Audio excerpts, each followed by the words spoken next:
ქართული ფეხბურთის გულშემატკივრებს უდიდესი სიხარული მოუტანა თბილისის დინამოელთა გააზრებულმა, აღალტექნიკურმა, კოლექტიურმა შემტევმა თამაშმა.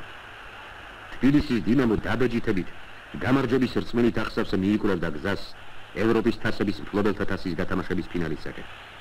მის მიერ დამარცხებულთა რიცხვს შეემატნენ ინგლისის ვესტ ჰემი, ჰოლანდიის ფეინორდი და ბოლოს ფინალში იანის კარლსაიტს. თბილისის დინამომ ღირსეულად დაიცვა საბჭოთა ფეხბურთის ღირსება და პრესტიჟი და ევროპის ერთ-ერთი ძლიერი საკლუბო გუნდის სახელი დაიმკვიდრა.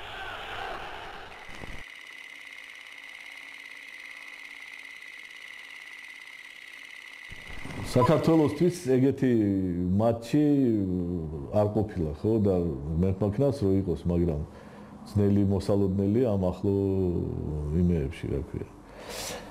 რა თქმა უნდა, მთელი საქართველო ახლა ემზადებოდა მაგ თამაშისთვის.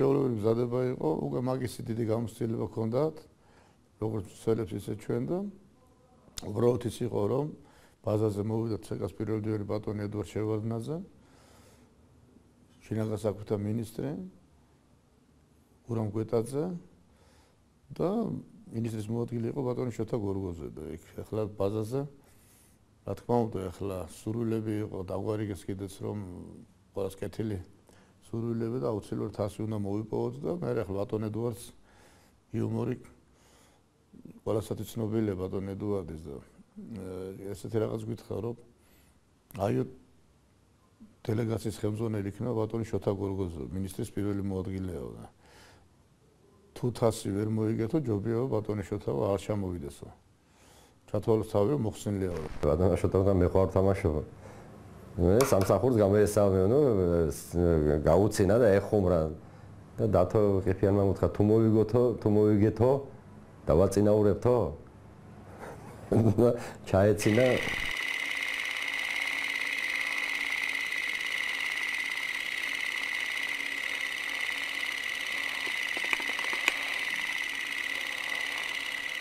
მე გამიყვანა გვერდზე უკვე რომ მიდიოდა და იცოდა რა იქ ეთყობა მე ისეთი ის ჰქონდა წინაგზნობა რომ ვამბობდი რომ გოლს გავიტანდი მაგ გოლს და ალბათ დაგონილი ჰქონდა თავის კოლეგებიდან რომ ეგეთი ისე და მეუბნება საერთოდ გამიყვანა რომ აი ესეთი რამე მითხრესო და როგორი წინაგზნობა გაიგე მე ვთხარი ხო ჩემ მხრივ ერთ გოლს გავიტან მეთქი რა მაგ საქმეს გავაკეთებ და დანარჩენი მეთქი ახლა მეთის ხელშია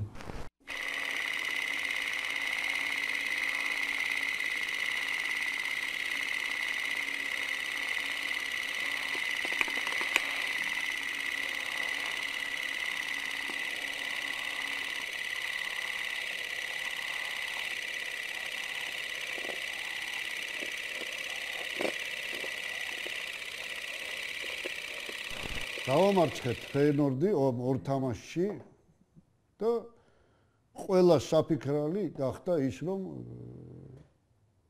ფინალურ თამაშს დავსრულებოდით და ყველა სხვადასხვა გზებით ვის როგორ შეეძლო ვინ ვის იცნობდა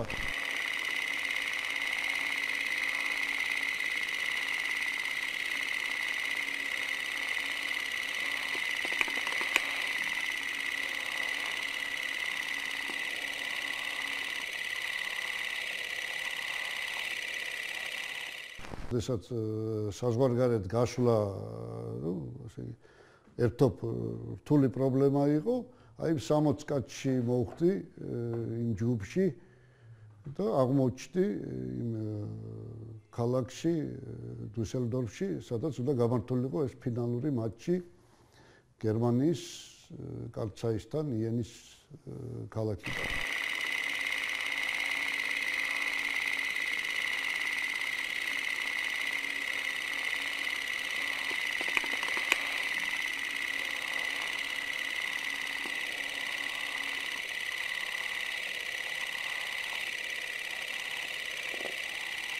ქალაქგარეთ დაგვაბინავეს დუსელდორფიდან სადღაც 15 კილომეტრი 10 კილომეტრი მოშორებით იყო პატარა სასტუმრო იყო ჩვენ გვეგონა მაინც სოციალისტური წყობიდან ავარ და მიგვაგდეს სადღაც სასტუმროში მაგრამ შიგნის დრო შევედი, გადასარავი პირობები, ნორმალური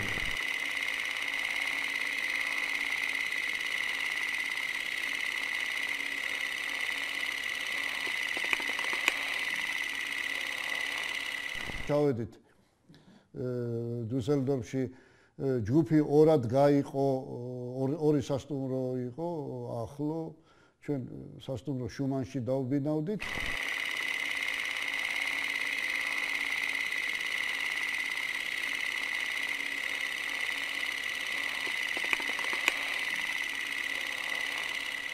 ვარჯიში რომ თავდებოდა 12 მაისი იყო.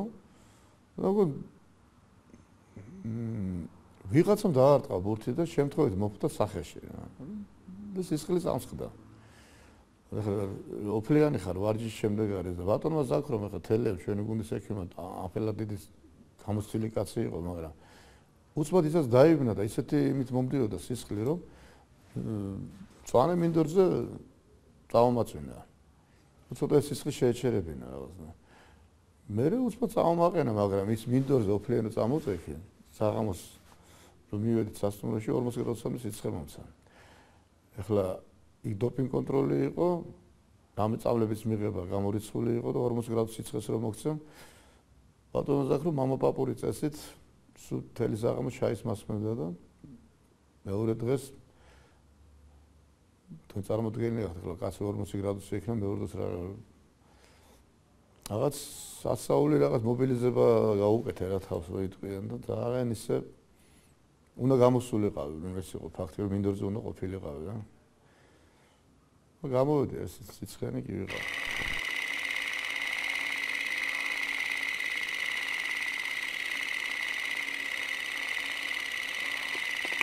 თამაშის დღეს ისეთი ნერვიულობა იყო, რომ ექსკურსია რო იყო დანიშნული, ყველამ ერთხმად უარი განვაცხადეთ, რომ არა ექსკურსია, ის ექსკურსია, რომ ისეთი პრიმიტიული ასე დაგვებადა, ავტობუსი არ გაფუჭდეს და ავტობუსი რო გაფუჭდეს, თამაშს ვეღარ მოусწრებთ რა. აი წარმოიდგინე ხო?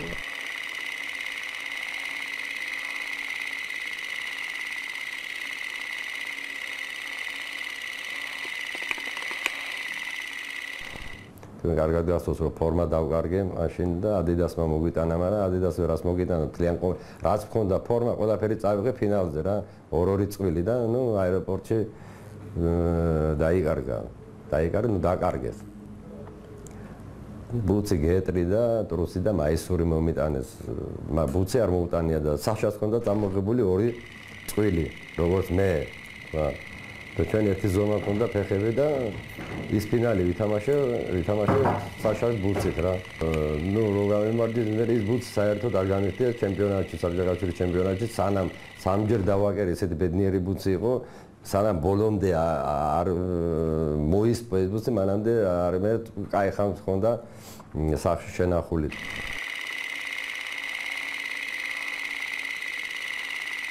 ორი საათით ადრე გავემგზავრეთ სტადიონისკენ. ნუ სიცარიელე იყო, ეხლა თვითონ ქალაქში გერმანული გუნდი იყო, მაგრამ მაინც რადგანაც დემოკრატიული ქვეყნიდან იყო, ისეთი გულშემატკივრობა არ ქონიათ ადგილობრივებს, ეს იგრძნობოდა, აფიშებიც კი არ იყო.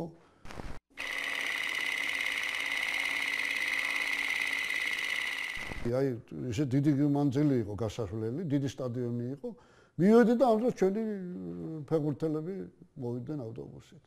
ნუ ვისაც ვიცნობდი, გამარჯობა, გაგიმარჯოს იქ 1-2-მა ლაპარაკით შევედი, ახლა ქართული ლაპარაკით შევედი და ბატონ შოთა გორგოძეს ახლად არიელ ვარდანაშვილი, საწყალი აღარ არის ჩვენ შორის.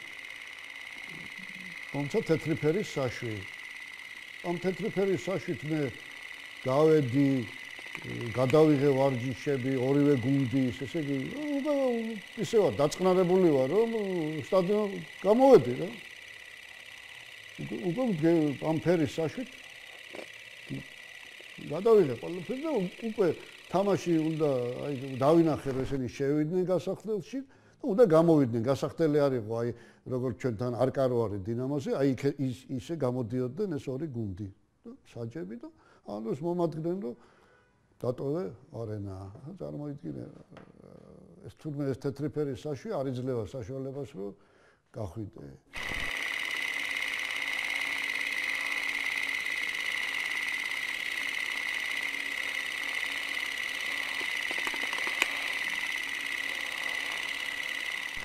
ჩვენმა პატრიარხმა დეპეშა გამოაგზავნა ჩვენ სახელზე და ნოდარ ახალგაზრდა იმენა გასვლის წინ უკვე მინდორზე გასვლის წინ წაგვიკითხა რა ეხლა ეს ჩვენ ყველამ ძალიან დიდ პატივს ვცემთ ჩვენ პატრიარქს და ჩვენთვის იყო ძალიან მართლა სასიხარულო და ამანაც რაღაც ჩვენ мотивациაზე კიდევ მეტი როლი ითამაშა.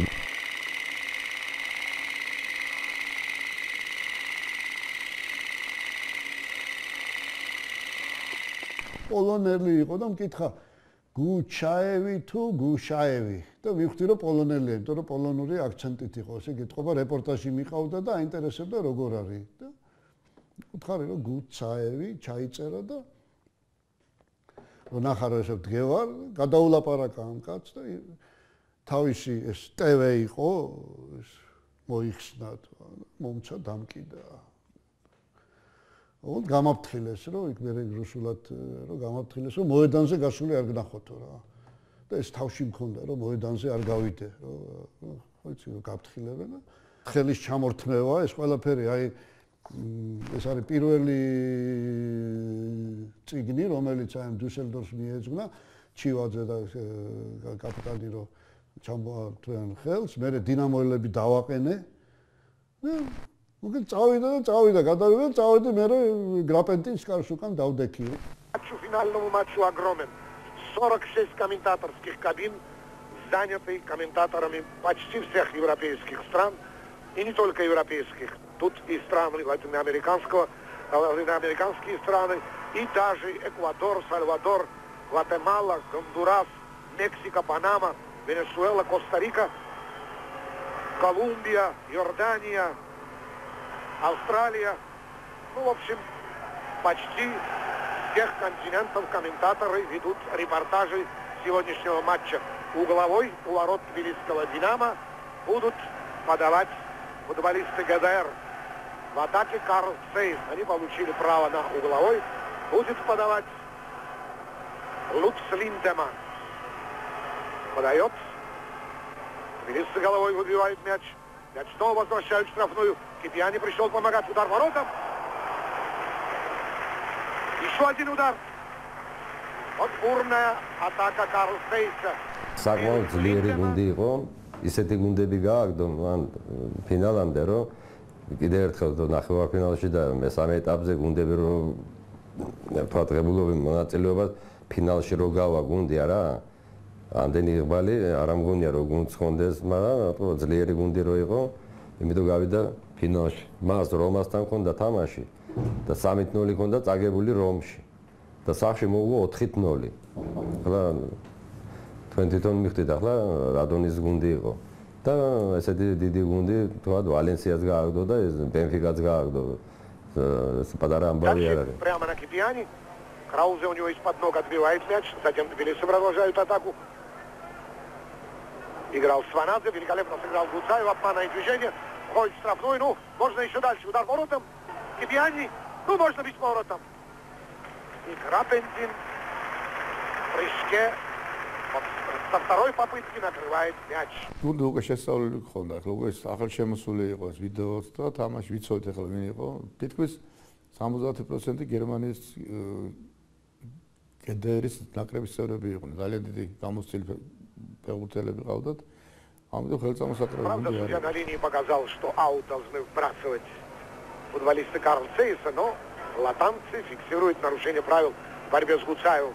Пас в штрафную. Ну, Чивадзе, удар воротом. Близки были сейчас к успеху тбилисцы.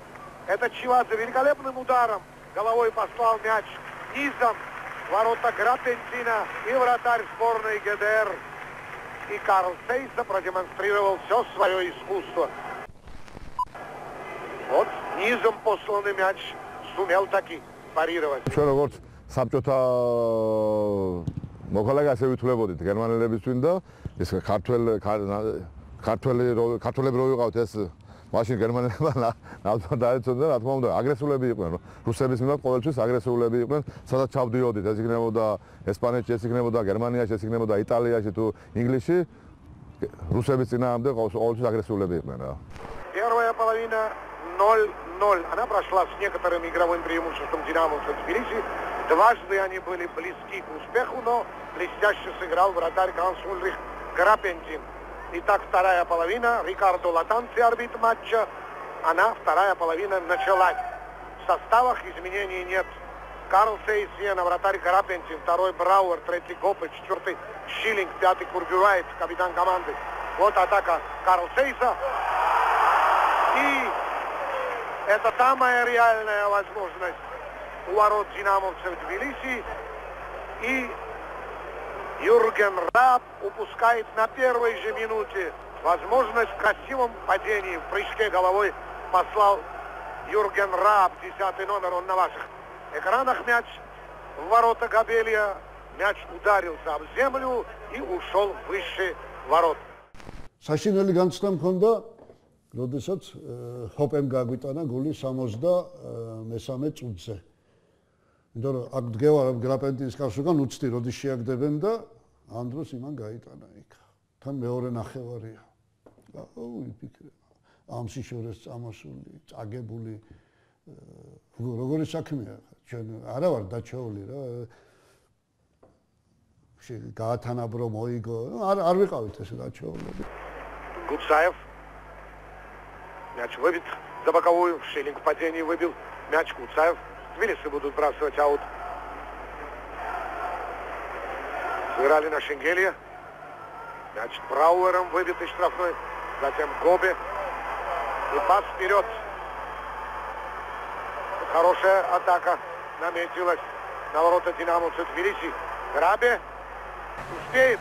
Да, успел к этому мячу. Удар в ворота. Гол.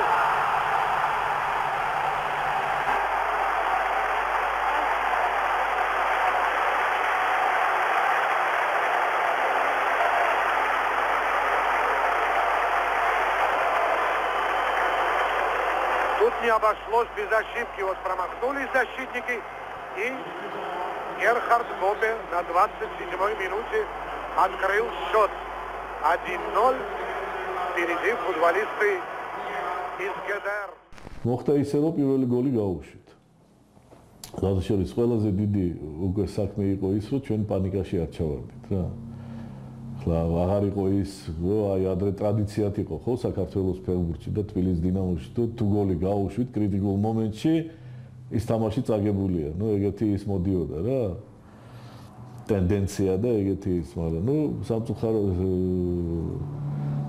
კარგია რომ ეს არ მოხდა ჩვენში. კი, გოლი გაუშვით, მაგრამ არავითარი პანიკა, გავაგრძელებთ თამაში. Кибиани. Чивадзе. Атака тбилисцев. Тавадзе. Упустил мяч. Борьба за мяч. Караселия боролся за этот мяч. Овладел мячом. Тавадзе. Хорошо прошел одного Тавадзе. Пас на Кибиани. Затем Сулаквилидзе.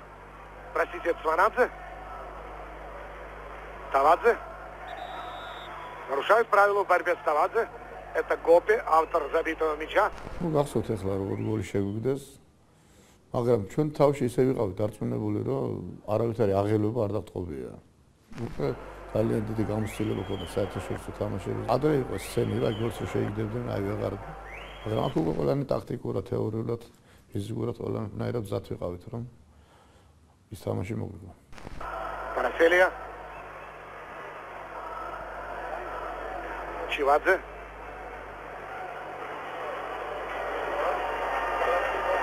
Шенгелия. გურთი მე მქონდა და მივდიოდი რა ეს პატკაჩი წამოვიდა ერთი გერმანელი მოვატყვილა ისა მეორე წამოვიდა мовატყვილე ხო და ამ დროს ვოვაც გვერდზე იდგა რა თითქოს პასი გამომივიდა რა Развернулся, идет к воротам, приблизился, прошел одного, отличная передача, ну, удар воротам, гол, гол!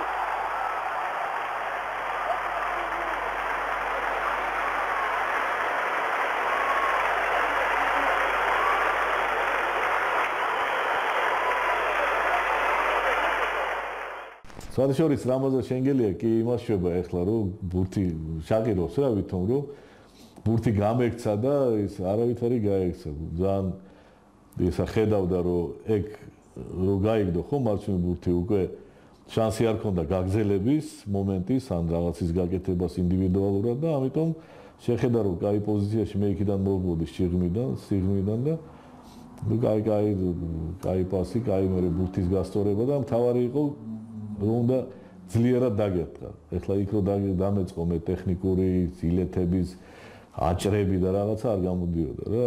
უკვე რო გავისწორე ბურთი ჩემთვის გავიფიქრე რომ აქ მთავარია რომ ძლიერად დაარტყა და მოარტყა კაი. Володя Гуцаев, молодец. Шенгелия тут сыграл отлично. Из-под острого угла Владимир Гуцаев низом, ближний от вратаря угол, забивает мяч в ворота Карл Сейца. Зустат 4 წუთში მოხდა რა 63, 77 წუთზე ვიტალიმ ესე იგი რამაზი შემოვიდა და მე ეს აპარატი რომ მიჭირავს, აი ესე მოიხსენი ეს აპარატი და უყურებ პასი რომ ისცა და გუცაევმა რო გაიტანა, მე ისევ გავიკეთე აპარატი და რო გარბის ისა გადავიღებ, რომ ამის გაშვება არ შეიძლება. კი, დააჭირე ხა პროფესიონალი, ამას რას გაუშვებდა. Счет ничейный. 1-1. Все надо начинать сначала. Не дрогнули тбилисцы, не пали духом. А ведь в кубковых матчах очень важно забить первый мяч. Карл Сейц добился этого, но тбилисцы тут же через 4 минуты ответили голом. И снова в атаке «Динамо» Тбилиси. Владимир Гуцаев снова начинает атаку. Пас Шенгелия, ну, удар воротом. Вот так надо играть. Поклонники тбилисского «Динамо», группа болельщиков из Тбилиси, успокаивает футболистов на ударах Алкацы. Правильное решение. Сейчас в спокойной игре тбилисцы могут переиграть соперника по штрафную. Ну, удар воротом. Чиладзе часто подключается во время подачи угловых ударов. თაობა იყო მაშკეფიანი, ესე იგი უკვე ესეთ ასაკში იყო ხინჩაგაშვილი, ესეთ ასაკში იყო ეს ბიჭები და ჩვენც უკვე ვიცოდით რომ შეიძლება შემდეგი ფინალი ასეთ მაღალი დონის არ ქონოდა რა ფეხბურთის კარიერაში. აქედან გამომდინარე ჩვენ ყველანაირად ვცდილობდით რომ ეს ფინალი უნდა მოგვეგო რა. და ამის შემდეგ ესე იგი ვიყავით მაგრად წამდა რა, ესე იგი ჩვენ ამას გავიმარჯვებდით რა. გავიმარჯვებდით, იმიტომ რომ როდესაც ესე 5, 4, 6 კაცი უკვე საფრთხეში ნაკრების თამაშობდა ეს ნაკრების დონეზე თამაში ეს რა თქმა უნდა დიდი სტიმული იყო და უფრო გიადვილდებოდა გუნდში თამაში რა ნაკრებში უფრო ძნელი იყო თამაში ვიდრე гунчи რა. Разыграли тбилисцы штрафной. Пас Гуцаеву. Хорошо проскочил одного, затем второго. Ну что будет дальше? Удар воротом. Шенгелия проскакивает мимо мяча. Затем, ну можно бить удар воротом. Тараселья был близок к успеху. На ваших экранах Нукри Гагилашвили. Едва не задел мяч после прострела Гуцаева Ромаш Шенгелия. Курбювайт, Фогель. Атака Карл Сейца, снова Курбювайт. Фогель. Удар издали. Низом послал лучший бомбардир всех времен клубов ГДР и своего клуба, естественно, 183 забитых мяча, 38 лет этому ветерану. შეახდა გოლ და რო გაათანაბრა. იმის შემდეგ უკვე 97 წუთამდე უკვე ფიქრობდი რომ ალბათ დამატებით დროში მოგვიწევდა თამაში, მაგრამ ვიტალიმ რო ესეთი ფანტასტიკური გოლი შეახდა. ეს სიმართლე გითხრათ, ბევრი ევროპის თასის ფინალები მინახია, მაგრამ ასეთი ეფექტური გოლი ვიტალის შეგდებული იშვიათად მინახავს. ეს უკვე ვიტალის ზებუნებრივი ნიჭის გამოხატულება იყო. 4,5 минут до конца основного времени, и каждая ошибка может привести к поражению. Тбилиси, Гибьяни.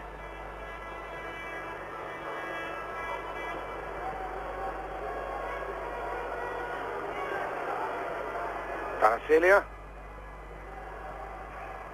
Вошел в штрафную, ну можно бить. Обвел второго. Удар ворота. Гол! Гол! Гол!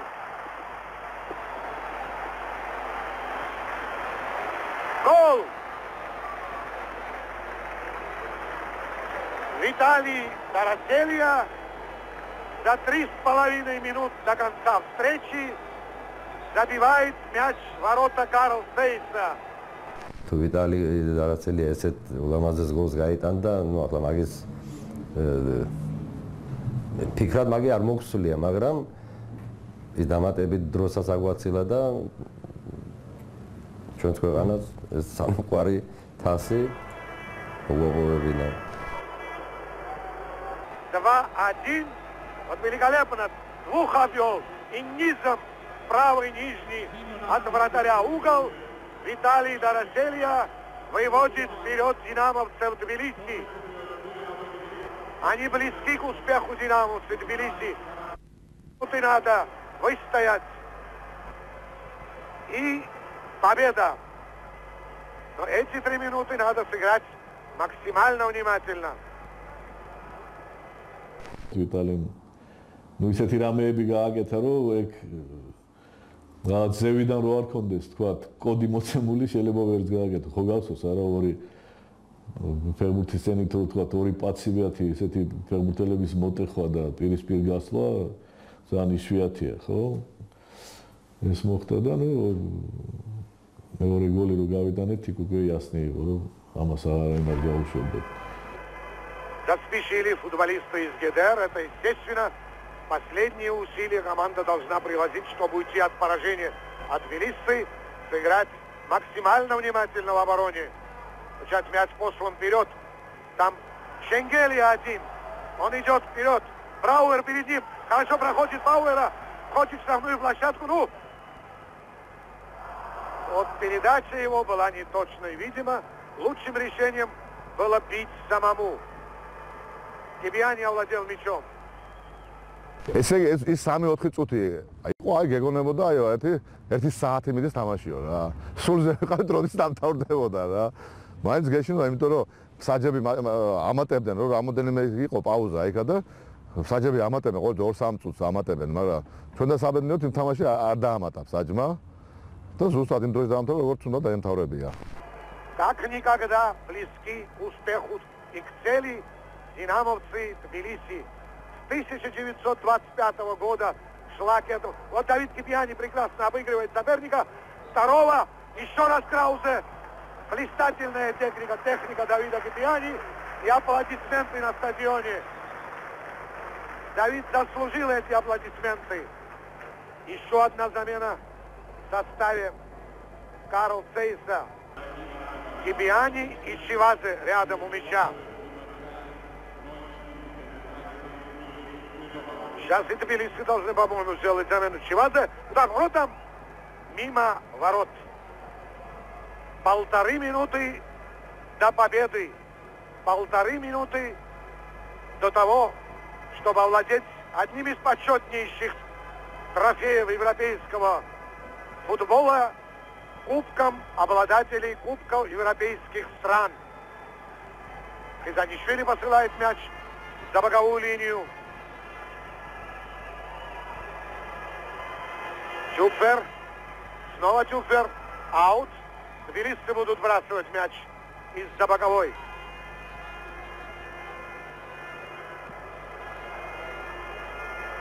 Майер, Ганс Майер. И вот финальный свисток. Рикардо Латанци извещает о том, что динамовцы Тбилиси в 1981 году завоевали кубок кубков европейских стран. Большая удача грузинских футболистов, большая победа советского футбола. Это 4-я крупная победа нашего футбола за всю ее историю. В 1956 году олимпийские медали, в 60-м Кубок Европы на уровне национальных сборных. В 1975 году киевляне овладели этим же кубком и затем суперкубком. И вот через 6 лет, в 1981 году, одна из самых классных команд советского футбола, динамовцы Тбилиси, на радость болельщикам Советского Союза и, естественно, в первую очередь Грузии и Тбилиси. Представляю сейчас, что творится в Тбилиси. Ликует столица Грузии, ликует вся наша страна. Тбилисцы овладели этим кубком.